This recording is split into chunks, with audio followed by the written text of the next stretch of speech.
Dramatic intro. How's it going, guys? Long time no see.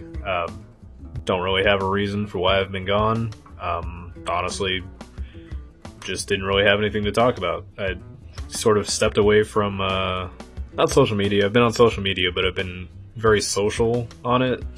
You know, the whole social aspect of it, instead of arguing online and trying to see what's going on in the world. Like, had to take a break from looking at controversies with my Sean Connery.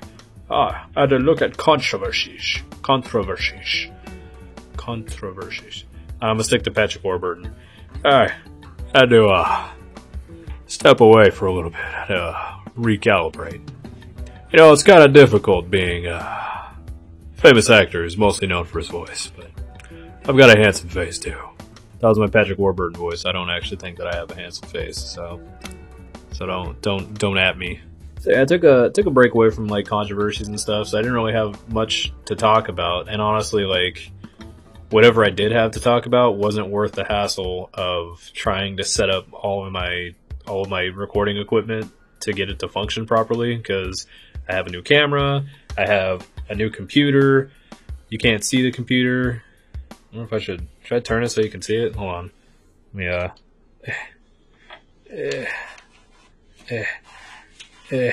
come on. New computer. Sorry about that. Let's see if I can get this to properly. I honestly don't know how the angle looked on that before, so let's hope I didn't mess that up, because I want to show you guys how cool my computer looks. Did you like the top half of it? So anyways, yeah, I got new equipment, and setting it up was kind of a hassle, and like, I got to work eventually, but like, there wasn't anything interesting enough to talk about. So, finally decided to bite the bullet. I'm just going to talk about whatever, because as it turns out, YouTubers are getting demonetized left and right, and nobody's really able to make a living on YouTube anymore. So, I don't really care about if this video is successful or not, because it's not like there's an end game here. Spoilers. So speaking of spoilers, I think the thing I wanted to discuss today, I can't talk. It's been so long. It's like my tongue just wants to fall out. It's like it's too big for my mouth right now. Anyways, sorry. Stop letting me get sidetracked. You know what? You got to keep me in line. The thing I wanted to talk about, I jumped on Twitter to see what was going on in the world, and this was, I think, right after the episode 3 of Game of Thrones, so it was about a week ago, and it was like right after Endgame, and everybody and their mother was talking about both of those, like, throughout all of social media, but not in a way that I expected. Like, I saw that one of the trending hashtags was Mary Sue, and or the trending topics. One of the trending topics was Mary Sue, and if you don't know what a Mary Sue is basically a female protagonist or a character that just is super overpowered, has like no personality, and is basically just there to serve the purpose of being a strong female character physically, or like not just physically, but just like abilities. Like, they're just good at everything they do. One of the biggest arguments that went on recently when it came to that subject was Rey from Star Wars was being called a Mary Sue, because like, she was able to fly, spaceships. She was able to, do hand-to-hand combat. She was force sensitive. She was able to beat Kylo Ren one-on-one in a lightsaber duel. Like, a bunch of different little things that sort of added up to people calling her a Mary Sue. I personally don't think that was the case. I think, if she's a Mary Sue, then that's, Luke Skywalker's basically the male equivalent, because that was sort of the same feel they went for.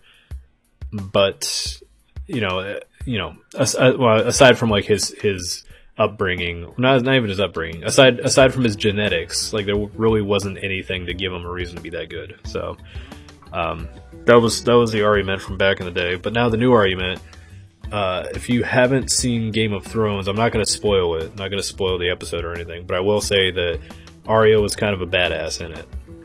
That's the biggest spoiler I'll give, is that she was a badass. So, she was apparently such a badass that it sparked controversy, because people started calling her a Mary Sue and saying that she shouldn't be that OP. So, one of the articles I saw this pretty much sums up the controversy pretty well. The article says, "Is Arya from Game of Thrones the ultimate Mary Sue? Question mark. The baby-faced assassin made an important contribution this week's battle, provoking a debate in social media about gender politics." So, I thought that was kind of silly, because I was like, well, you know, her character has been built up for like almost a decade now at this point, between all the seasons. Like, that was her main character arc, was turning into a badass. So I don't think that really qualifies as a Mary Sue. So I thought it was kind of a non-issue, but it just kept trending for like an entire day. There was like huge, you know, debates and controversies and arguments, and people all over Twitter and social media like going in on, you know, this debate. And so I wanted to get in on the debate, not, you know, argue-wise, but just kind of see what both sides were saying.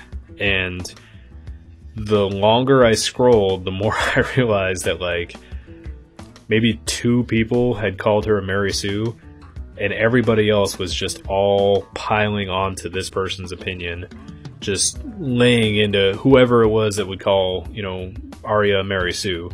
But they were arguing in a way that made it seem like, you know, they were like standing up against like a large group of people. And I thought that was kind of funny.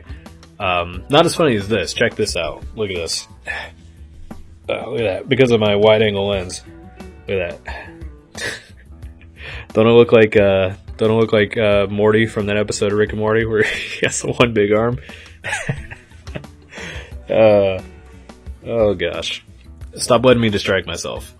So that sparked a lot of gender politics. It sparked, you know, a debate about like the difference between a male and a female character and how they're treated.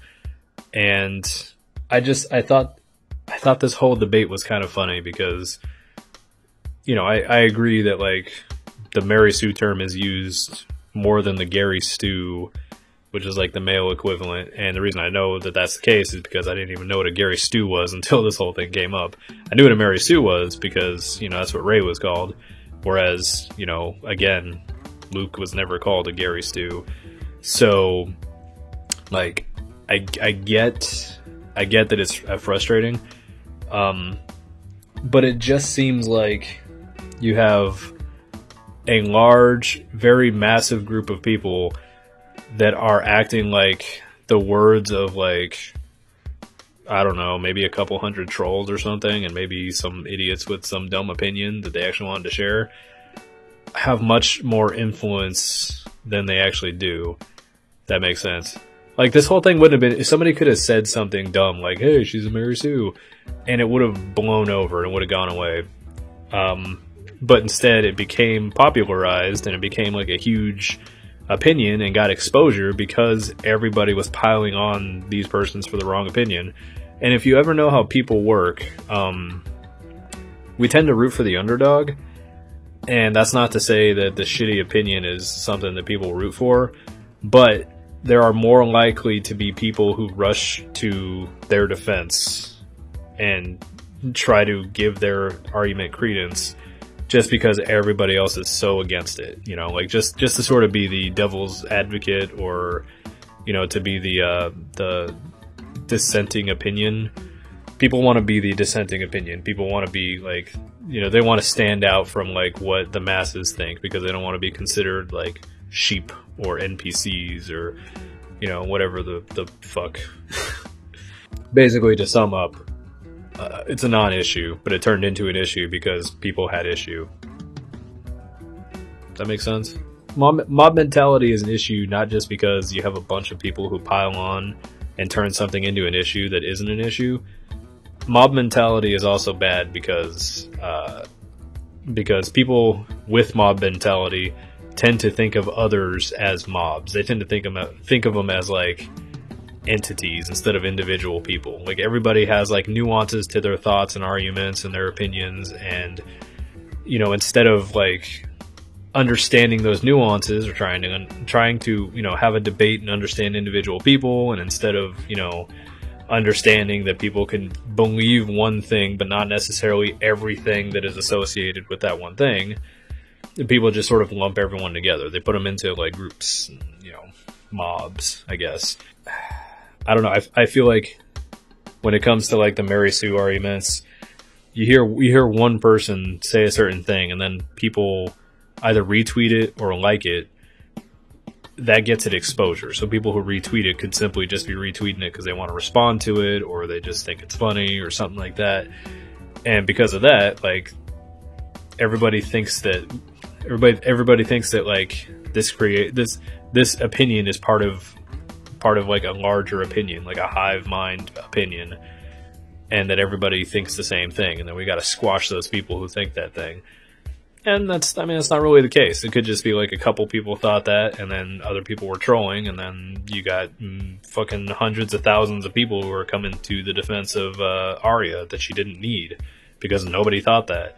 I scrolled for like a half hour, and I saw, I want to say like 2 tweets. I saw 2 tweets that were saying that she wasn't actual Mary Sue, and those two tweets just kept recycling. People responding to them, people retweeting it so that they can, reply to it or whatever. Like, just, it was a non-argument to begin with, and then people turned it into an argument. And that issue can be applied across many different topics and discussions, but this is just the latest one that I saw. So I thought that was interesting. Wanted to bring that up and talk about that. I only have a point to make. People are just going to do what they're going to do, so it's not like I'm going to be able to stop people from doing that. But, maybe something to think about. Like, don't assume people have a hive mentality.